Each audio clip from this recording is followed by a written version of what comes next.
অমর একুশে গ্রন্থমেলা নিয়ে সম্প্রচার হচ্ছে আমাদের বিশেষ আয়োজন প্রাণের বইমেলা। সরাসরি চলে যাচ্ছি সেখানে।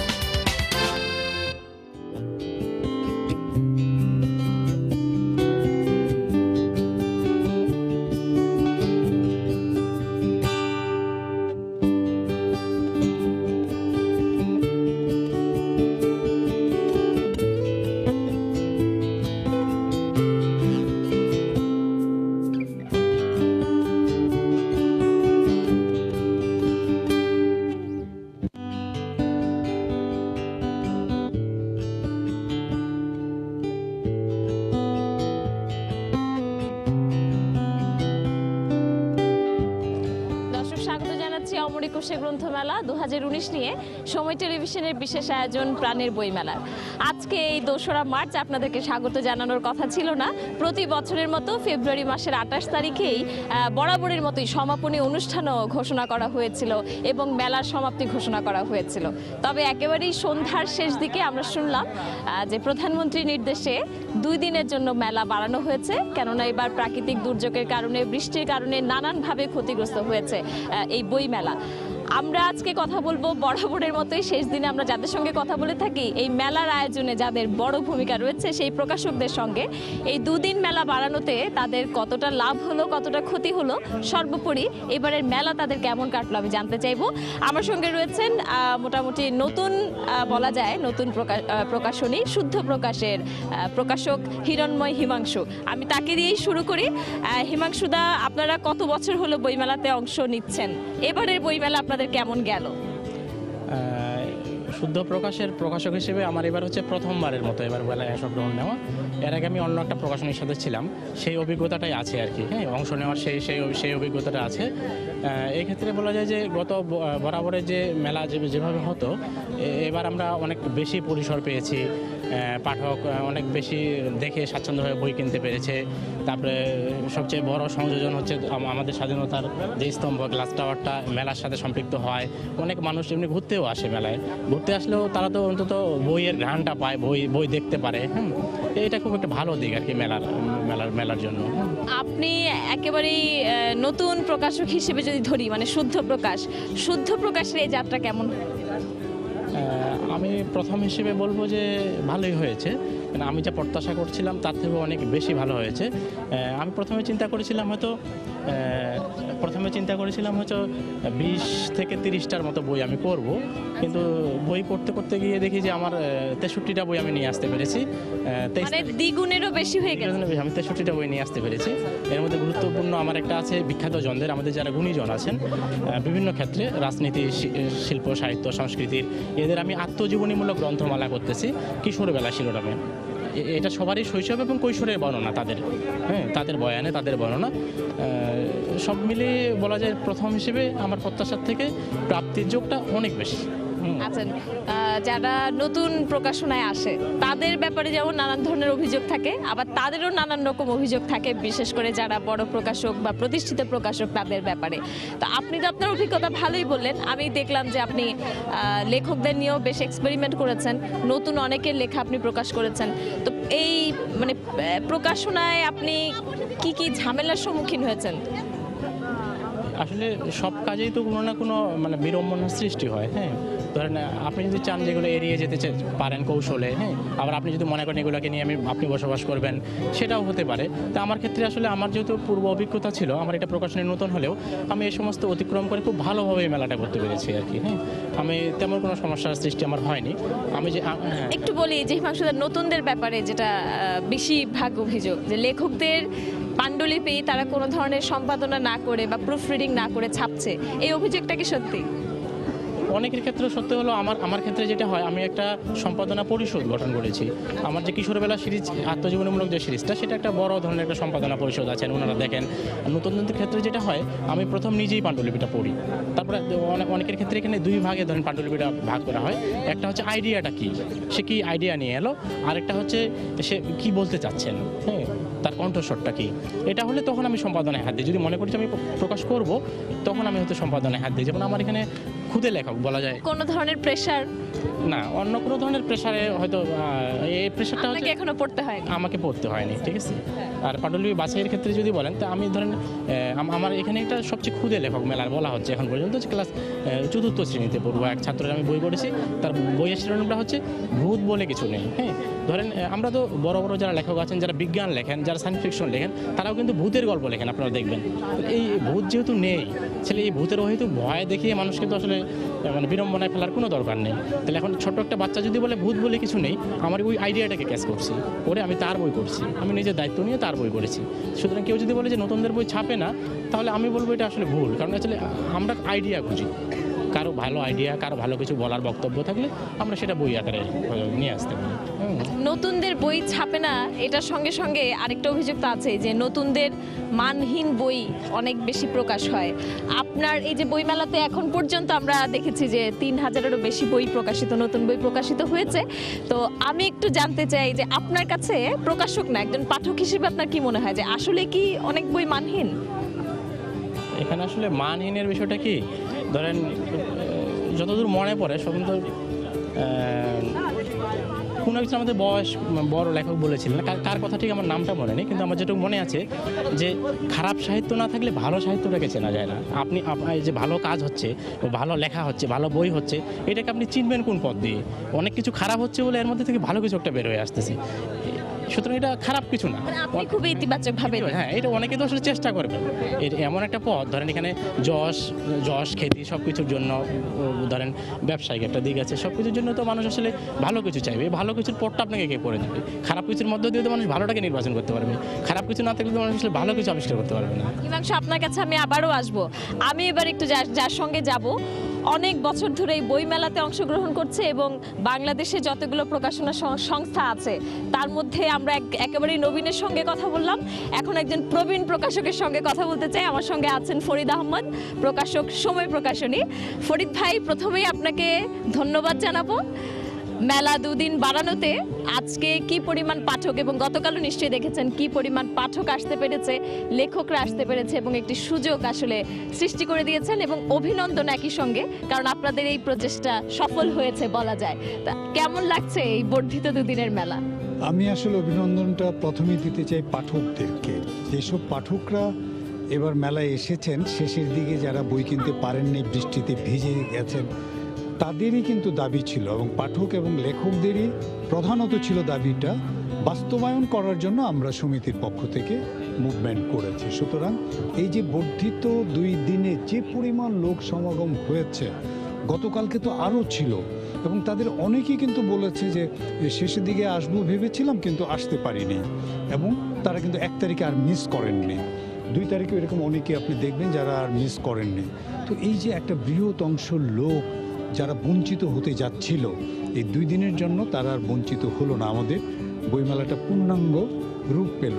এই জন্য আমার আসলে খুবই ভালো লাগছে, খুবই ভালো লাগছে। আমার এটা খুব আনন্দ হচ্ছে যে যারা বইমেলার থেকে প্রাকৃতিক দুর্যোগের কারণে বঞ্চিত হচ্ছিল, তারা সেই সুযোগটা পেয়ে গেল। এবং এটাই বললাম যে এবারই প্রথম হয়েছে যে পাঠক লেখক তারাই প্রথমে দাবি তুলেছেন যে বইমেলাটা 2 দিন বাড়াতে হবে, শুক্র শনিবার। কিন্তু নেপথ্যে কারা প্রচেষ্টা চালিয়েছেন, আমরা যতটুকু চেষ্টা করতে হয়েছে, চেষ্টাটা আমরা করেছি, কারণ সেই চ্যানেলটা হচ্ছে আমাদের। আমরা যেহেতু পরিচালনা কমিটিতে আছি, আমরা যেহেতু বইমেলার সহযোগী, এবং চেষ্টাগুলো যেভাবে করতে হয়, মিটিং, সেগুলো আমরাই করেছি। কিন্তু কি বলবো, যে আমাদেরকে উৎসাহ দেওয়া, আমাদেরকে অনুপ্রেরণা দেওয়ার জন্য এবার পাঠকরা ছিলেন, তাদেরকে আমি অভিনন্দন জানাই।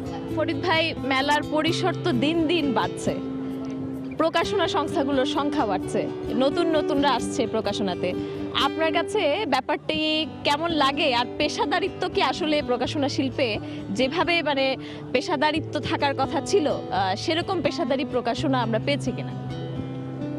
আমি প্রথমে বলি মেলার পরিসর নিয়ে আমি নিজে মনে করি, এবং এটা একেবারেই আমি খুব সিরিয়াস, যে মেলার পরিসর আর বাড়ানোটা উচিত হবে না।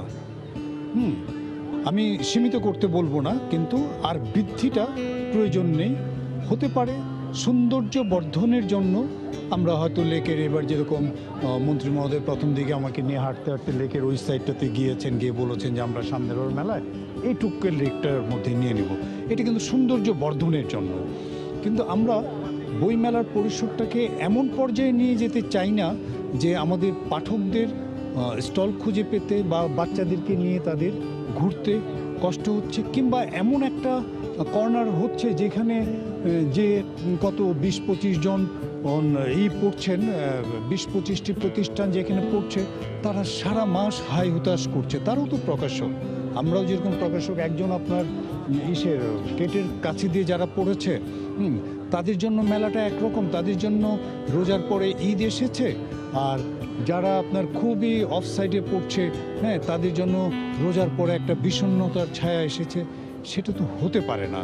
হ্যাঁ, কিন্তু এটা যদি এরকম একটি পরিসরের মধ্যে বইমেলাটা থাকে, যেখানে কোনো দূর বলে কিছু নয়, সব দিকেই দর্শকরা পাঠকরা সমানভাবে ঘোরাফেরা করছে, তাহলে এটা প্রকাশক হিসাবে, প্রকাশক সমিতির এখন যে নেতৃত্ব দিচ্ছি সেই নেতা হিসাবে আমার কাছে এটা খুব ভালো লাগবে। তাছাড়া আপনারা নিজেরাও দেখেছেন যে সংখ্যা যত বাড়ছে, সংখ্যা বাড়ার জন্য কিন্তু আমাদের কোয়ালিটি বাড়ছে না। তো আমার যদি কোয়ালিটি না বাড়ে, তাহলে আমার এই সংখ্যা বৃদ্ধির প্রয়োজন কি? আমার তো সংখ্যা সীমিত রেখে এখন আমার দরকার যে সংখ্যা সীমিত থাকুক, কোয়ালিটিটা, মানটা বেড়ে যাক, গুণটা বেড়ে যাক। এবং শুরুতে আপনি যেটা বলেছিলেন পেশাদারিত্ব চলে আসুক। আমার যদি এখানে 500 প্রতিষ্ঠান থেকে থাকে, 500টি প্রতিষ্ঠান আছে আমি জানি, 500 প্রতিষ্ঠান যদি থেকে থাকে, এর মধ্যে 100টি প্রতিষ্ঠানের মধ্যে যদি পেশাদারিত্ব থাকতো, আমি এর বেশি আশা করছি না, 100টির মধ্যে যদি পেশাদারিত্ব থাকতো, এই মেলার চেহারাই বদলে যেত। তো এই হচ্ছে ব্যাপার যে আমাদের এখন কোয়ালিটিটাকে বৃদ্ধি করতে হবে। কারণ ফরিদ ভাই, সেই উদ্যোগটা কিভাবে নেওয়া যাবে, কারা করবে, কাদেরকে করতে হবে, আর বিশেষ করে যারা তরুণ আসছে তাদের জন্য আপনি কি বলবেন? এই বইমেলা সংশ্লিষ্টরা হচ্ছেন লেখক, প্রকাশক, সাংবাদিক এবং পাঠক। সেই পাঠক যারা সচেতন, সাহিত্যপ্রেমী। এবং আপনি জানেন আমাদের দেশে, অন্তত আমাদের দেশের লেখকদেরকে কিন্তু সর্বোচ্চ সম্মানীয় স্থান দেওয়া হয় এবং লেখকদেরকে আমরা আমাদের মাথার উপরে রাখি। প্রকাশকরাও লেখকদের সাথে একটা ভালো অবস্থায় থাকেন। সেখানে লেখক প্রকাশকদের যদি সেই চেতনাবোধ না আসে, তাহলে অন্য কেউ কিন্তু এখানে দিতে পারবে না। সুতরাং আমি মনে করি যে দেশের সবচেয়ে মেধাসম্পন্ন জাতিটি, সবচেয়ে সচেতন যে শ্রেণীটি, তারা এই বইমেলার সাথে জড়িত। সুতরাং তারাই বুঝবেন এবং তারা নিজেরাই এই বইমেলাটার চেহারাটাকে বদলে দেবেন। খুব মূল্যবান কথা বললেন ফরিদ আহমেদ। তবে তার সময় প্রকাশনীর এবার কেমন কাটলো, কোন কোন বইগুলো বেশি পাঠকরা পছন্দ করলেন, সেগুলো এখনো শুনিনি আমরা, সেগুলো শুনবো দর্শক। তার আগে ছোট্ট একটা বিরতিতে যাচ্ছি, আমাদের সঙ্গেই থাকুন।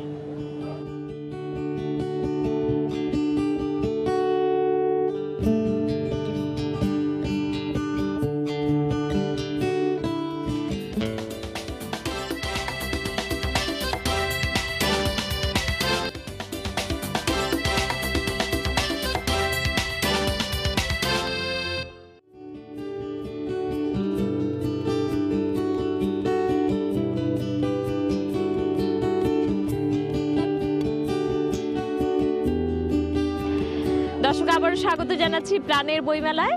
আমরা আজকে বইমেলার শেষ দিনে প্রকাশকদের সঙ্গে কথা বলছিলাম।